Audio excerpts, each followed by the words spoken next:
Right, so what is that plan today? Today we're taking out the speedometer on a Peugeot 208 2014. We've taken the BSI out already on this car for a different job. Are we going to change the ECU kit? We're doing the ECU kit for this complete, but for this video we're just going to do the speedometer. First step, you need to take this trim that goes around the speedometer out. We need to pull.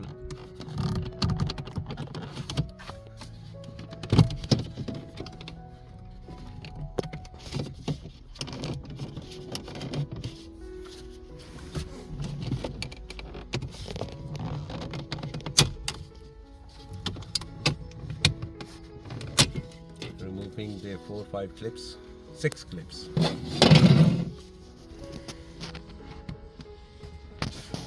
And next we need to take the trim out of the screen.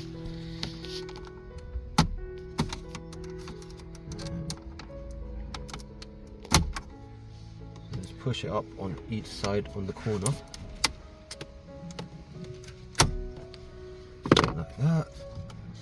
And then there's 2 clips inside here that needs to be pushed up as well.